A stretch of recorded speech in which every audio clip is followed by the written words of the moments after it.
चलिए बेटा हम लोग आज देखते हैं use of this and that and use of this and those.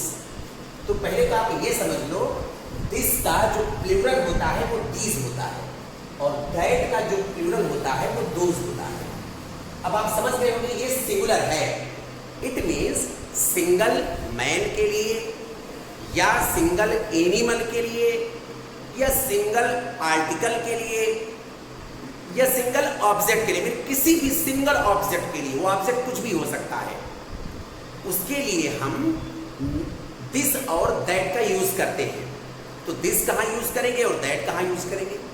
और दिस यूज करने के लिए जो नियर बाई ऑब्जेक्ट होते हैं वहां पर हम दिस का यूज करते हैं, और जो फार अवे ऑब्जेक्ट होते हैं मीन्स जो ऑब्जेक्ट हमसे दूर है और उसको हम इंडिकेट करके बता रहे हैं, तब फिर हम वहां पर दैट का यूज करेंगे। शर्त यह है कि वो ऑब्जेक्ट सिंगल होना चाहिए। जैसे एक आदमी मेरे पास में खड़ा है और उसका नाम रमेश है, तो हम कहेंगे दिस इज रमेश। हम व्हाइट बोर्ड के पास खड़े हैं, हम बोलेंगे this is a white board. Fan हमसे दूर चल रहा है, हम कहेंगे that is a fan. Okay, एक बकरी रोड पर जा रही है, तो अगर हम बकरी को इंडिकेट करेंगे तो बोलेंगे this is a that is a goat. लेकिन अगर वो बकरी मेरे पास में है, हम कहेंगे this is a goat. It means अगर नियर बाई ऑब्जेक्ट है मीन्स मेरे बिल्कुल करीब में कोई ऑब्जेक्ट है, हम वहां पर उस ऑब्जेक्ट को इंडिकेट करने के लिए दिस यूज करते हैं। और अगर वही ऑब्जेक्ट दूर हो जाए या कोई दूर ऑब्जेक्ट हमसे है, फिर हम उसको दैट के साथ यूज करेंगे। ओके, तो मुझे लगता है आप लोगों को दिस और दैट अच्छी तरीके से समझ में आ रहा होगा।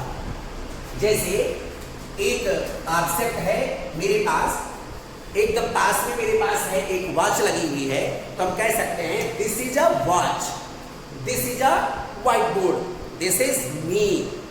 ओके, दिस इज वॉल, ऐसा कह सकते हैं। लेकिन एक आदमी हमसे दूर खड़ा हुआ है, हम बोलेंगे दैट इज अ मैन। एक रिक्शा है वहां पर दूर खड़ा हुआ है, that is a rickshaw. Bike दूर खड़ी हुई है, दैट इज अ बाइक। तो ये सिंगुलर ऑब्जेक्ट अगर कोई है, अगर नियर बाई है तो दिस के साथ उसको हम इंडिकेट करते हुए बताएंगे, और अगर वो फार अवे है तो फिर दो दैट के साथ यूज करते हुए बताएंगे। और इसी के उल्टा मीन्स अगर सिंगल ऑब्जेक्ट ना हो करके प्लूरल ऑब्जेक्ट है मीन्स ऑब्जेक्ट जो है वो बहुवचन में है, एक से ज्यादा ऑब्जेक्ट हैं, तो फिर वहां पर हम नियर बाई ऑब्जेक्ट से दीज लगाएंगे, और जैसे ही दीज लगाएंगे तो फिर आर लग जाएगा।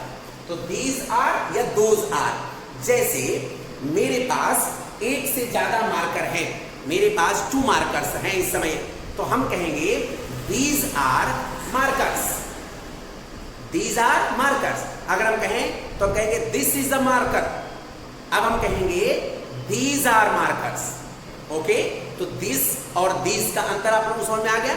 लेकिन अगर यही दोनों मार्कर दूर रख दिए जाएं हमसे, तो हम कहेंगे दोज आर मार्कर्स। जैसे हमसे दूर स्टूल्स रखे हुए हैं, हम कहेंगे दोज आर स्टूल्स। ओके, अगर हमसे दूर गमले रखे हुए हैं और कई गमले हमारे सामने दिख रहे हैं, हम उसको बोलेंगे दोज आर फ्लावर वेसेस। ओके, तो जैसे ही ऑब्जेक्ट जो है वो प्लूरल फॉर्म में होगा, तो हमारा इंडिकेशन के लिए यूज होने वाला दिस और दैट वो भी प्लूरल फॉर्म में हो जाएगा। और दिस का प्लूरल फॉर्म दिस होता है और दैट का प्लूरल फॉर्म दोज होता है।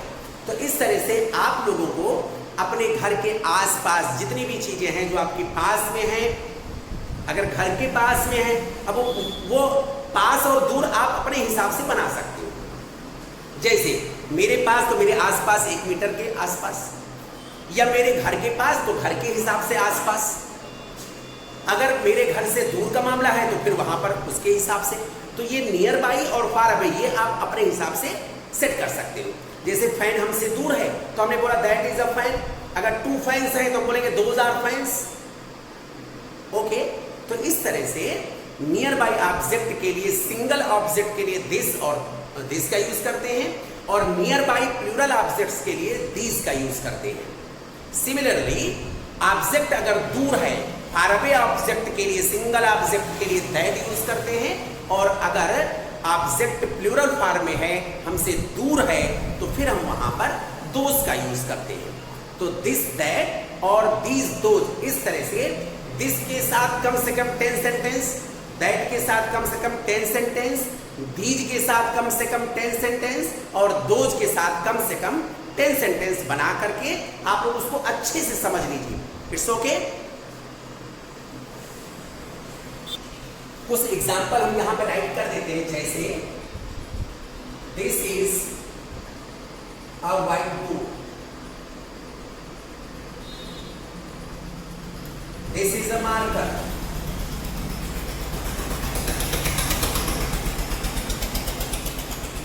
लेकिन अगर हमारे पास स्टूल हमसे दूर है तो हम कहेंगे that is a stool,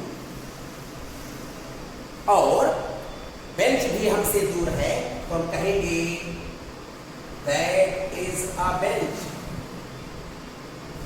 chair भी हमसे दूर है तो हम कहेंगे that is a chair. Apple मेरे पास रखा हुआ है, मुंह में पानी ना आए आप लोगों के, तो हम उसको कहेंगे this is an apple. Okay, इस तरह से ग्लास का पानी हमारे पास रखा हुआ है तो हम कहेंगे दिस इज अ ग्लास। शर्त यह है बेटा, दिस और दैट के लिए पहली बात तो हमने बताया कि ऑब्जेक्ट को सिंगल फॉर्म में होना चाहिए, सिंगुलर में होना चाहिए, एक ऑब्जेक्ट होना चाहिए, और अगर नियर बाई ऑब्जेक्ट है तो दिस, फार अवे ऑब्जेक्ट है तो दैट। इसी तरह से हम लोग यहाँ पर यूज ऑफ दीज और दोज के लिए कुछ सेंटेंसेस देखते हैं।